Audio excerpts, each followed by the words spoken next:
June 21st, the thunderstorm outside says, Happy Midsummer. Grab a coffee and let's get smarter together. Let's consider violence today. But let's change our perspective on it. I promise that this will lead to again an insight that has practical implications. We'll start with a short recap. The quantum universe is best understood as a heap of data, hidden in data, and so on and so on. Together, the data describes everything that could possibly happen in the universe within the restraints of its innate laws. It's all there, happening all at once.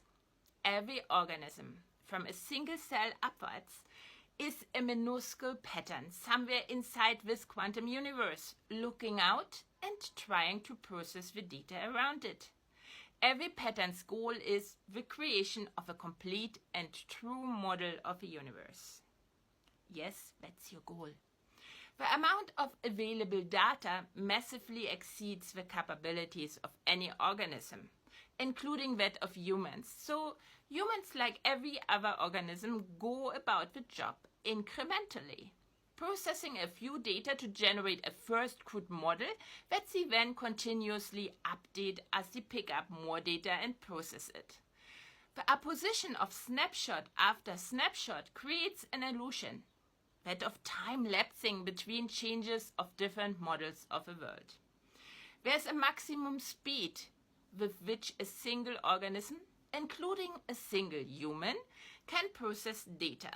This maximum speed will never be used by the organism for the main job, because the organism is just a minuscule part of the whole of which it hasn't yet a complete understanding.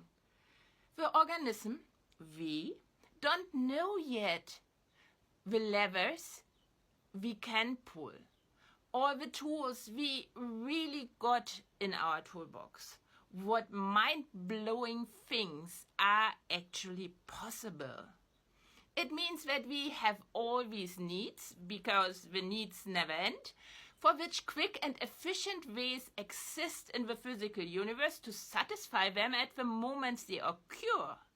But we don't know them yet, these ways. So we hustle to meet the needs in far less effective ways by reprocessing known data that has proven somewhat helpful. Every amount of reprocessed data means that we can't process that amount in new data. So we slow down. What I just described is, on the one hand, the high payoff of exploration, the processing of new data on our path to a complete and true model of a physical universe leads to tools on the way to satisfy needs more efficiently. But on the other hand, also the high risk for the individual. There's so much data to process and interpret, which is so far compressed and whose appears, since we don't have the decoding key, like random noise, that the incremental process involving comparably few perspectives doesn't guarantee a success before the needs catch up with the individual, and it is that. Humans, therefore, are naturally equipped to create networks to offset the risk for the individual, while improving their individual models by creating joint models in conversations. Now, let's consider violence, including the threat thereof in this context. And what we see is that violence increases the needs of the individual that it must meet, in part by heightened security demands, but also by lessened food security, time and metabolic restraints. Survival takes up a much larger space in the head. More data must be reprocessed, what leaves less capacity to look for more efficient ways to satisfy one's needs in the first place.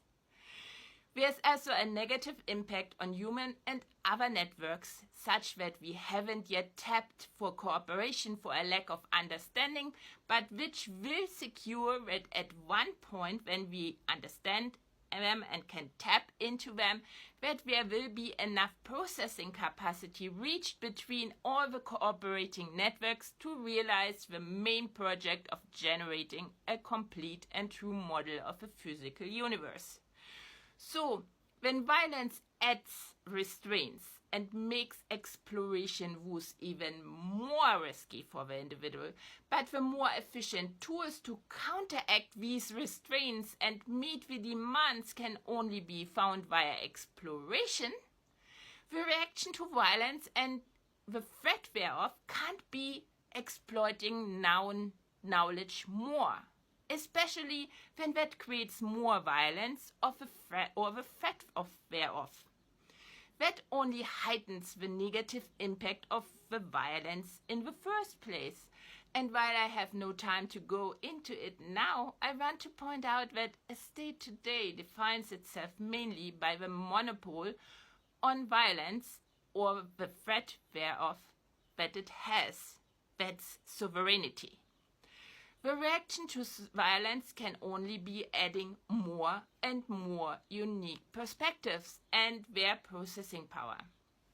Processing power alone doesn't do it, as the nature of a quantum universe demands different observers collecting the data in the first place. So, adding more observers and their processing power to the network by enabling them to explore and giving their models equal weight in the process of creating compound models. This pays off in more efficiency in dealing with all the needs, as each one understands more what the physical universe really is and how to handle it. And that find is underwritten by no one else than nature. Because when it became obvious that merging ever more cells, the original observers, into megaflora and megafauna reached its limits, the viable solution wasn't to turn the majority of interpreting observers into exploiters. The single cell in any body still picks up its own data, interprets and communicates it with all the others.